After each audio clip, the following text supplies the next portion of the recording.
நம்ம hero Vikram Jailer தான் பேசிட்டு போனை வச்சதுமே அடுத்த நிமிஷம் தன்னுடைய பாஸுக்கு போன் பண்ணி பேசுவாரு அப்படின்னு ரொம்ப ஆவலாதான் சுபாஷும் சரி விக்ரமும் சரி காத்துட்டு இருந்தாங்க. ஆனா விக்ரம் மனசுல மட்டும் ஒரு சில சந்தேகங்கள்லாம் இருந்துச்சு. நிச்சயமா யாருக்கும் இவன் போன் பண்ணவே மாட்டான், ஏன்னா அவனும் ஒரு போலீஸ்காரன் தானே. நாம எப்படி கிரிமினல் தரமா யோசிக்கிறோமோ அதே புத்தி அவனுக்கு இருக்குதானே செய்யும். சுபாஷும் அந்த மானிட்டரை தான் ஒத்து பார்த்துட்டு இருந்தாரு.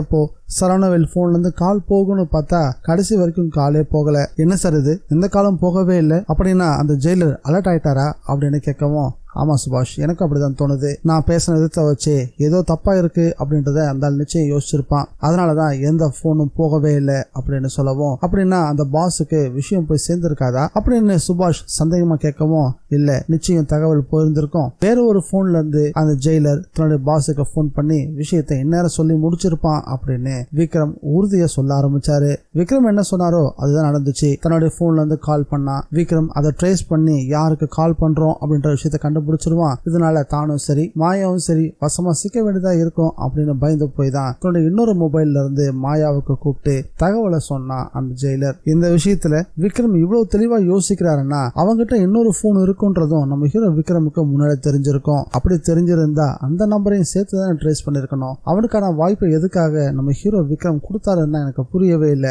எப்படி இருந்தாலும் அந்த காசி பழச்சுக்கிட்டான்ற விஷயம் தெரிஞ்சு போச்சு. காசி பழச்சுக்கிட்டான்னு தெரிஞ்சா ஒண்ணு அந்த ஜெயிலரே காசியோட கதையை முடிக்கிறதுக்காக ஹாஸ்பிட்டல் தேடி வரலாம், இல்ல இது எல்லாத்துக்கும் பின்புலமா இருந்து இயக்கிட்டு இருக்க அந்த நபர் தன்னை வெளிப்படுத்திக்கிட்டு ஹாஸ்பிட்டலுக்குள்ள நுழைஞ்சு காசியோட கதையை முடிக்கிறதுக்கும் முயற்சி பண்ணலாம். எப்படி இருந்தாலும் காசியை யாராவது ஒருத்தர் நெருங்கி வருவாங்க. அந்த சமயத்துல அவங்க கையும் களவுமா பிடிச்சிட்டோம்னா நாம நினைச்ச மாதிரியே சிவனண்டியோட கேஸுக்கு ஒரு முற்றுப்புள்ளி வச்சிட முடியும் அப்படின்னு விக்ரம் உறுதியா நம்பிக்கிட்டு இருக்காரு. அதே நேரத்துல ஜெயிலர் சரவணவேலும் மாயாவும் பேசிட்டு இருக்கும் போது சரவணவேல் உண்மையிலேயே பயந்து போய் தான் இருந்தாரு.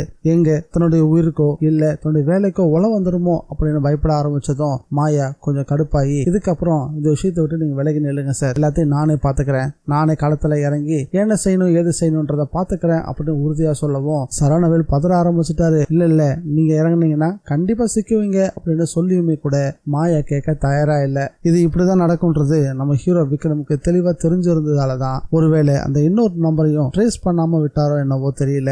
என்ன பொறுத்த வரைக்கும் அக்யூஸ்டுக்கு சான்ஸே கொடுக்க கூடாது. அப்படி கொடுத்தோம்னா அவங்க போலீஸுக்கு மேலேயும் கொஞ்சம் கிரிமினல் தனமா யோசிச்சு தப்பிக்கிறதுக்கான வழிகளை தேட ஆரம்பிச்சிருவாங்க. அந்த வாய்ப்பை எதுக்காக கொடுக்கணும் அப்படின்றதான் என்னுடைய கேள்வி. இந்த கேள்வி உங்க மனசுக்குள்ளேயும் இருக்குதா இல்லையான்றத மறக்காம கமெண்ட்ல பதிவு பண்ணுங்க. நம்ம ஹீரோ விக்ரம் ஒவ்வொரு முறையும் சீரான ஒரு இடைவெளியை கொடுத்துதான் இன்வெஸ்டிகேஷனை தொடர்ந்து பண்ணிட்டு இருக்காரு. இதனால சம்பந்தப்பட்ட குற்றவாளியான மாயாவும் அந்த ஜெயிலரும் விக்ரம் கொடுத்துக்கிட்டு இருக்க அந்த இடைவெளியை அவங்களுக்கு சாதகமா பயன்படுத்திக்கிட்டு இது வரைக்கும் தப்பிச்சுக்கிட்டே வந்துட்டு இருக்காங்க. இனி நம்ம ஹீரோ விக்ரம் அவங்க யோசிக்கிறதுக்கும் அவங்க அடுத்த அடியை நிதானமா எடுத்து வைக்கிறதுக்கும் எந்த வாய்ப்பையும் கொடுக்க கூடாது அப்படின்றதான் என்னுடைய கருத்து. இனியாவோட பர்த்டே செலிப்ரேஷனை கொண்டாடி முடிச்ச கையோட உடனே களத்துல இறங்கி ரொம்ப தீவிரமா அந்த ஜெயிலரை கண்காணிக்க ஆரம்பிக்கணும். அப்படி கண்காணிச்சாலே அந்த ஆள் வசமா சிக்கிடுவாரு, மாயாவையும் அந்த ஆளே சிக்கவும் வச்சிருவாரு. இதை பத்தி உங்களுடைய கருத்து என்னன்றதை மறக்காம கமெண்ட்ல பதிவு பண்ணுங்க. இந்த வீடியோ பிடிச்சிருந்தா லைக் பண்ணுங்க, ஷேர் பண்ணுங்க. மீண்டும் அடுத்த வீடியோல சந்திக்கலாம். Bye guys.